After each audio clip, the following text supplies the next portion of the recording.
Ooh, hot. I'm kind of thirsty, so. It's still hot. I don't know why I took a second sip. What is up, everyone? I just wanted to sit down and give you guys like a little video on what I have on my bow, especially in regards to my upcoming Montana hunt. I have been having a lot of DMs on my Instagram asking what I have or what I'm using as stabilizers, and then also questions in regards to my sight. So before I was using the black gold 3-pin sight, and I recently changed it to a single pin sight, so I'll give you guys a little review on that as well. Don't mind me if I keep looking over here. I actually have the price listed there just so I can give you guys a price breakdown of how much things are gonna cost. So this is my Hoyt Helix compound bow. My fiance actually purchased it for me at my, but for my graduation present. This bow means a lot to me. First being that my fiance bought it for me because he knows how much or how obsessed I am with hunting. This bow retails for $1,199, and comparing and contrasting, my previous bow was a diamond bow. I forgot the specific kind it was, but that was like a $350, $400 bow, and that does not even compare to the Hoyt bow I'm holding right now, especially in regards to the speed and just how smooth it is shooting. It's just a complete different machine. I am 100% obsessed with my bow, and I don't think I'm ever gonna look for another bow in the market anytime soon, so this is gonna be my long-term bow. So the only bad thing I have to talk about this bow was, at first I felt like it was on the heavier side. I don't know how many pounds.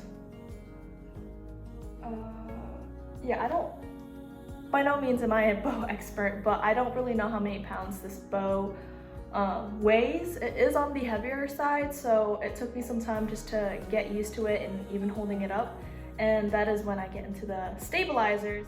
So I actually had a friend up in Michigan during my turkey hunt. She was actually the trip coordinator for the turkey hunt I went on, who suggested to get a back stabilizer because it has helped her tremendously on her shooting. So that is what I got. So continuing on, having a back stabilizer and my front stabilizer has helped my shooting abilities tremendously, to say the least. I have roughly 6 ounces, I believe it's 6 ounces on the back and 3 ounces on the front, and I am absolutely obsessed. It has helped me a lot with like balancing the bow. I mean, I've said it before, it is on the heavier side of things, especially when I have my my quiver on. It is pretty heavy, so having a front to back stabilizer has helped a lot. It is a SBE Torx hunting stabilizer kit that retails for $146. So yeah, highly recommend. It's pretty cool because they give you extra weights to, you know, mess around with and see what you're comfortable with. But so far I'm very comfortable with having 3 ounces and 6 ounces in the back. So yeah. Next is, a lot of people have been asking what I prefer. Originally I had the black gold 3-pin sight, which I didn't have a lot of complaints about, but I have very, very poor vision, and especially when adrenaline's kicking in and I'm drawing back, sometimes my eyes, I don't know why it happens, but like the pins would just kind of ruin my way of focus. Like what I'm seeing, it starts to blur out. Like the 3-pin sight would start to blur out, and then either I get too honed into trying to match the pin to the target and then making sure it is the right pin, and it's just a lot going on for me personally. So I changed it to a single pin, also from black gold. That has been phenomenal. The only thing that I have to say is that, you know, you gotta adjust it before shooting, but I don't really mind that at all. It's really nice. It's not like heavier than the other one either. It's pretty much the same size, to be honest. This was retailing for $230, and for someone who, you know, like, who struggles with target panic and then also trying to focus on your sight, and if your eyesight isn't the best, I 100% recommend a single pin sight because it's adjustable. It can go up to, mine says like 90-95 yards, but it can go up to 100 yards. But I just like how you can adjust it and you can only focus on one single pin, which makes it, I don't know, easier. I've been having better shots with it. So yeah, let's see what's next. Okay, so I also have my Bowmar nose button on here. It has really helped me with, like, you know, keeping my anchor points consistently, and also helping me shoot consistently too. I don't really have any like downsides to it. I mean, it's pretty nice because it has like, I don't know if you guys can see, but it has like spikes. So when you pull back, it's gonna spike your nose in place to like have the same anchor points all the time. Yeah, this retails for $15. It was either $10 or $15 plus shipping. So I kind of forgot how much it was, but it's around there. This wrist sling I got from Ocean East Bait and Tackle Shop, $10-15 too, if you guys wanted to know that.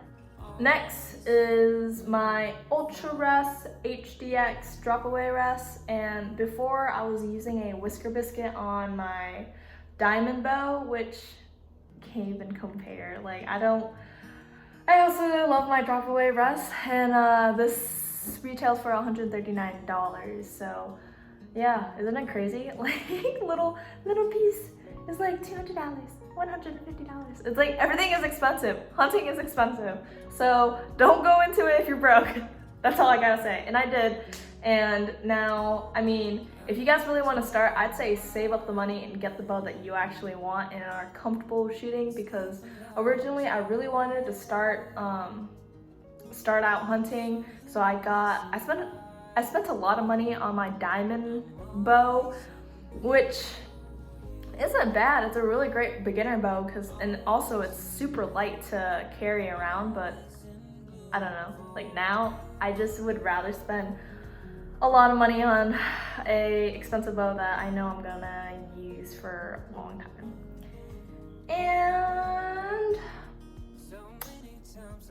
also, I've been having a lot of people ask what kind of release I've used. I originally used a thumb release from True Scott Archery. I think it was called True Scott Archery thumb release, and it was alright. I just feel like, personally, everyone is different, so there's that. I myself really like my finger release. I got a really cheap release. It's actually my OG release, my True Fire one. That's probably like $15-20 at Walmart. Yeah, I think I got it at Walmart actually. So this is basically my bow breakdown. Hopefully you guys enjoy it. A lot of people have been asking, and that is why I created this little YouTube video, just to explain what I have on my bow and the rough estimate and cost of each part. If you guys have any more questions, be sure to comment down below, or actually send me a DM on Buftonbowhunting on Instagram, and I'll be sure to reply back. So yeah, thank you guys for watching.